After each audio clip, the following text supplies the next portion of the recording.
Dynamic workout, a little strength and explosive training, some skill and footwork to finish out. Let's get to the workout. Some of this up for your viewing pleasure. I started out with some RPR, and I'm doing a long superset here with a variety of exercises. So again, what Coach Sabo recommended, just activating a little bit more so. And so we've been doing the RPR, hitting a few different spots, and then going into 2 rounds of jump rope for about 20 to 30 seconds, half speed. Did a set off of 2 feet, and then we'll get into another set alternating off of 1 foot, and then we get into some isometric lunge holds as well as some dynamic explosive hex bar jumps. Again, if you want to work on your footwork, a little bit of conditioning, just to add some speed with a jump rope, you won't regret it. Super cheap, affordable, and you can get a lot done in a short amount of time. From there, we did isometric lunge holds, elevated, 20-second sets for each leg. I'm only going to show you this series once, but know that I did this series before 9'6", 9'9", and then skill work on 10 feet. So the series that you're watching right now, I did this superset, then I go to the basket, jump. Then I did this superset, go to the basket, jump. Did this superset, and then I go back and then work on some skill work, some finishing, some ball handling to finish out the workout. Quick 5 jumps right here. Nothing crazy. This is 115 pounds because those are 35 pound plates. And then we get into some jump work. This is 9'6" right here. Getting loosened up. I think I did a couple dunks on 9'3" just to get the body used to jumping. But I'm really concentrating on jumping left, right, right, left, single leg left foot, single leg right foot, and trying to see. I put on some pounds over Thanksgiving. You know, the previous workouts I was probably hovering around 185. Now I'm closer to 190, and you definitely feel the extra weight if it's not good body weight. Listen to your body. And so for me, we did a lot of jumps on 9'6" today, much more so than 9'9", and we didn't even get into 10 feet except for the skill work and some finishing work that we did that we'll show at the end of the video. 9'6" felt pretty good, but as I started to amp it up a little bit, I could definitely feel the extra turkey, the extra Christmas holiday cookies and some of the sweets that I've been eating, and so I didn't want to overdo it with this workout. It was kind of a check-in and a little bit of a progression, and if I want to start jumping just a little bit higher, I need to drop a couple pounds, do a little bit more work on the stationary bike, a few more things that are involving a little bit more endurance, and then we'll get back to it. But still got the dunk off the right leg, left leg. This is a great piece of a workout if you really want to improve the 2-step explosiveness. Spin it out, concentrate on your last 2 steps, catching and then just driving yourself up towards the rim. Again, this is on 9'6", but if you do this quick, or even if you have a rebounder who can quickly throw the basketball out to you, if you want to work on jumping higher, I highly recommend 1-2, penultimate step, block step, spring up, get good arm swing with the basketball, drive those elbows, drive those hands up toward the sky. And if you continue to practice jumping here, you're not just going to work on jumping higher. Your mechanics are going to get better. Your body's going to learn how you jump best. And then that's going to help you be more explosive. And in this situation, finish stronger around the basket. Few dunks off 9'9". Obviously, I'm not showing you guys everything. This workout was about 45 minutes, but can we still dunk off 2 feet? Can squeeze it in off of 1. Then we get some skill work in. All right, you still watching by now. We're going to drop some knowledge, so I appreciate it. You still watching. Most people done clicked off by now, so you're still watching. You're one of my favorite YouTube subscribers. And we're breaking down the cross step. You know, a lot of people talk about changing direction. How can we change direction? What we're working on is being able to keep hips on the rim instead of turning when we go left to right and getting off our line. So imagine you're the hoop, you're where I want to get to.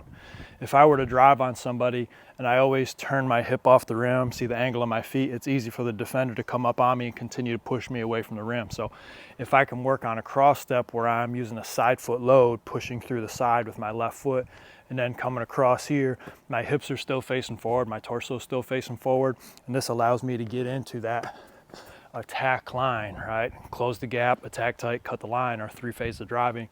That's gonna allow, so I'm just working on the footwork and some finishing with this drill. I'm gonna cross step twice and then shoot a floater. So I'm here, my right foot is even with this cone, both feet have to come across without getting my hips off the rim. Here, I have my big traffic cone here. I got one more rep coming here, then I shoot my floater. All right, and that's gonna be our series, and then we'll add some moves to it.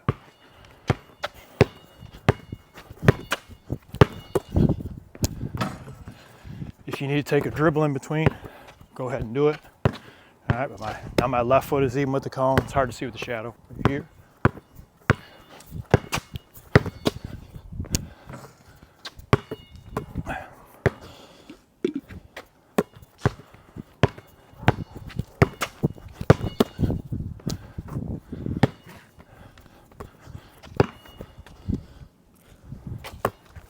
Right foot coming across here.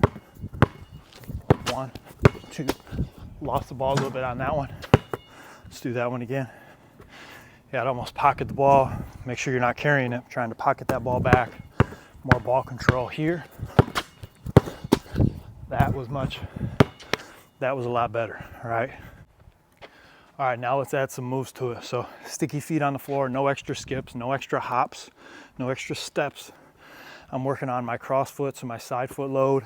If I move here, 1, 2, I'm gonna come back into a combo, 1, 2, and then take my shot.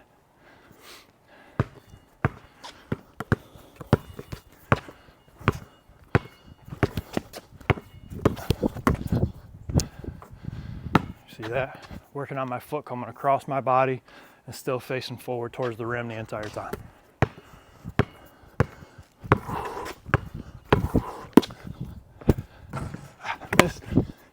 Miss, get, pop back up, put it in, make your layups.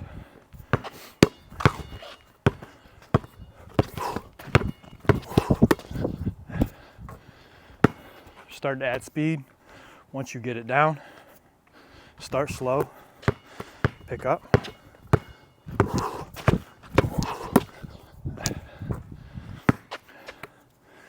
Let's try to go a little bit faster than that.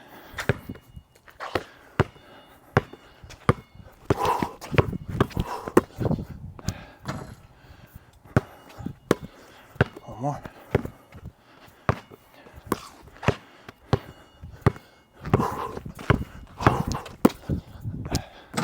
Come on. I gotta hit that one. Miss. Up.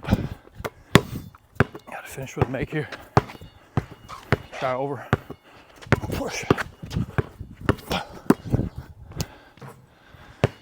Didn't like it. Let's do it again. Working on a push crossover top here.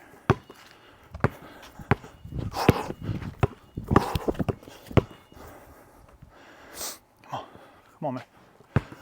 Come on.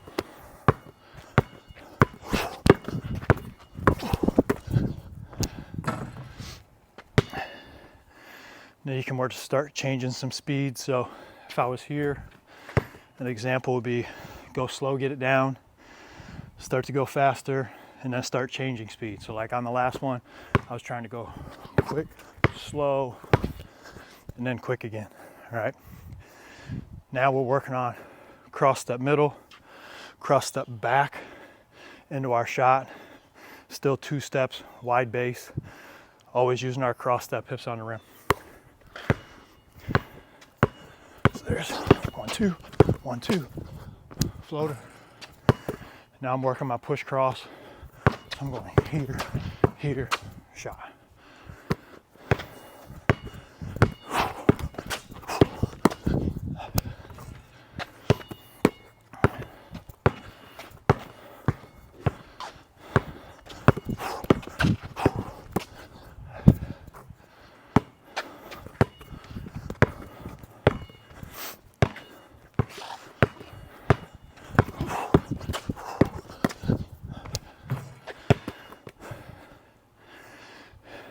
If you call for a carry, 1 of 2 things.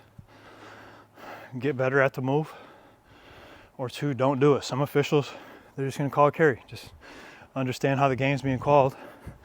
And if they feel like you're palming it a little too much coming across, all right, then maybe I can't run it that game. I'm going to have to keep my hand on the ball a little bit shorter period of time so I can still push that ball across. You know, the game's played different everywhere.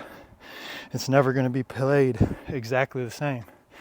So you got to play right to the officiating and to the style, even what part of the United States the games are called different.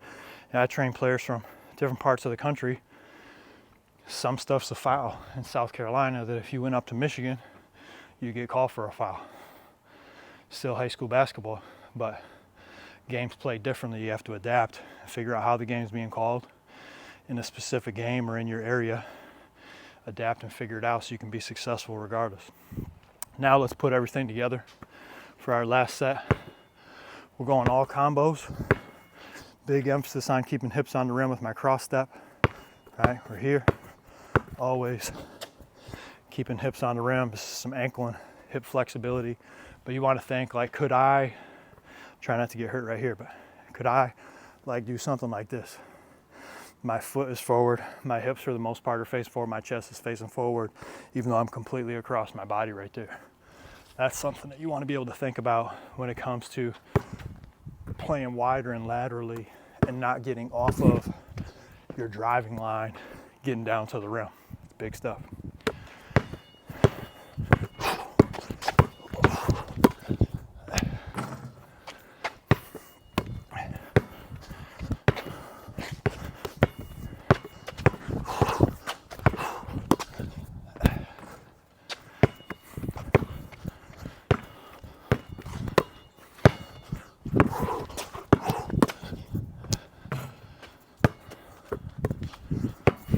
I'm gonna make 6 right here.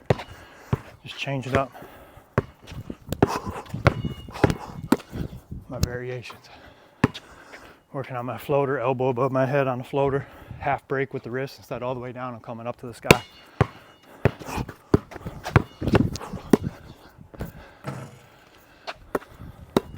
I think that's 5. Get one more here.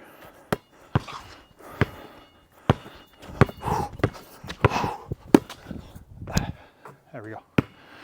All right, that's our series. Appreciate you for watching, getting after it. You guys have kept sticking around, got some teaching points on details of working on your footwork, making that a little more consistent, keeping that drive a line, not just seeing a couple old guy dunks on a shorter hoop. Appreciate you. Get after it.